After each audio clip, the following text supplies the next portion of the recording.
Deuteronomy, chapter 29. These are the terms of the covenant the Lord commanded Moses to make with the Israelites in Moab, in addition to the covenant he had made with them at Horeb. Moses summoned all the Israelites and said to them, "Your eyes have seen all that the Lord did in Egypt to Pharaoh, to all his officials, and to all his land. With your own eyes you saw those great trials, those signs and great wonders.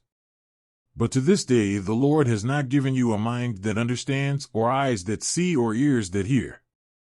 Yet the Lord says, during the 40 years that I led you through the wilderness, your clothes did not wear out, nor did the sandals on your feet. You ate no bread and drank no wine or other fermented drink. I did this so that you might know that I am the Lord your God. When you reached this place, Sihon king of Heshbon and Og king of Bashan came out to fight against us, but we defeated them. We took their land and gave it as an inheritance to the Reubenites, the Gadites, and the half-tribe of Manasseh. Carefully follow the terms of this covenant, so that you may prosper in everything you do. All of you are standing today in the presence of the Lord your God, your leaders and chief men, your elders and officials, and all the other men of Israel, together with your children and your wives, and the foreigners living in your camps who chop your wood and carry your water. You are standing here in order to enter into a covenant with the Lord your God, a covenant the Lord is making with you this day and sealing with an oath, to confirm you this day as his people, that he may be your God as he promised you and as he swore to your fathers, Abraham, Isaac, and Jacob. I am making this covenant, with its oath, not only with you who are standing here with us today in the presence of the Lord our God, but also with those who are not here today. You yourselves know how we lived in Egypt and how we passed through the countries on the way here. You saw among them their detestable images and idols of wood and stone, of silver and gold. Make sure there is no man or woman, clan or tribe among you today whose heart turns away from the Lord our God to go and worship the gods of those nations. Make sure there is no root among you that produces such bitter poison. When such a person hears the words of this oath and they invoke a blessing on themselves, thinking, I will be safe, even though I persist in going my own way, they will bring disaster on the watered land as well as the dry. The Lord will never be willing to forgive them, his wrath and zeal will burn against them. All the curses written in this book will fall on them, and the Lord will blot out their names from under heaven. The Lord will single them out from all the tribes of Israel for disaster, according to all the curses of the covenant written in this book of the law. Your children who follow you in later generations and foreigners who come from distant lands will see the calamities that have fallen on the land and the diseases with which the Lord has afflicted it. The whole land will be a burning waste of salt and sulfur, nothing planted, nothing sprouting, no vegetation growing on it. It will be like the destruction of Sodom and Gomorrah, Admah and Zeboim, which the Lord overthrew in fierce anger.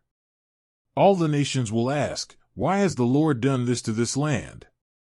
Why this fierce, burning anger? And the answer will be, it is because this people abandoned the covenant of the Lord, the God of their ancestors, the covenant he made with them when he brought them out of Egypt. They went off and worshipped other gods and bowed down to them, gods they did not know, gods he had not given them. Therefore the Lord's anger burned against this land, so that he brought on it all the curses written in this book. In furious anger and in great wrath the Lord uprooted them from their land and thrust them into another land, as it is now. The secret things belong to the Lord our God, but the things revealed belong to us and to our children forever, that we may follow all the words of this law.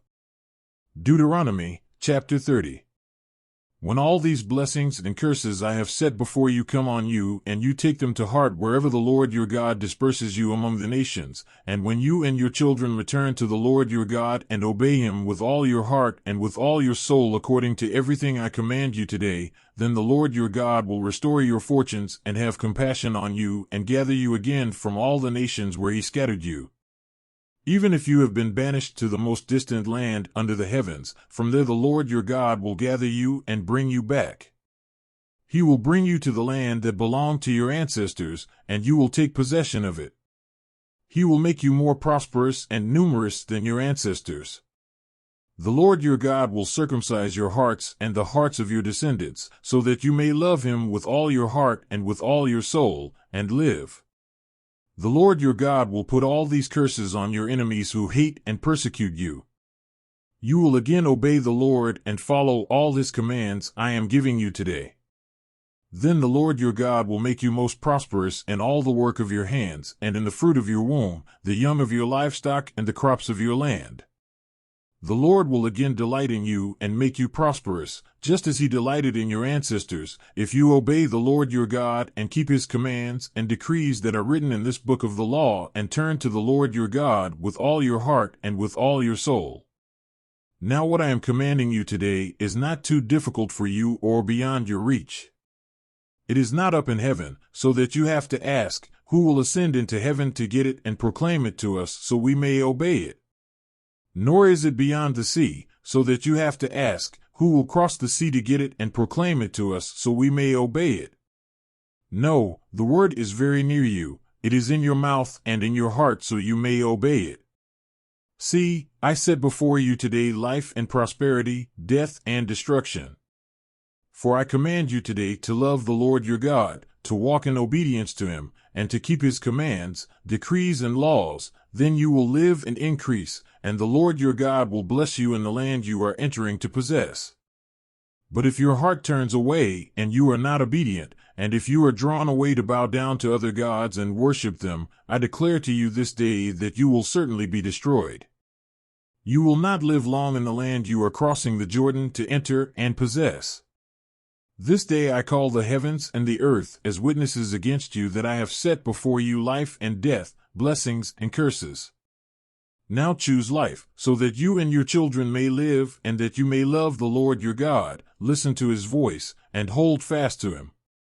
For the Lord is your life, and he will give you many years in the land he swore to give to your fathers, Abraham, Isaac, and Jacob.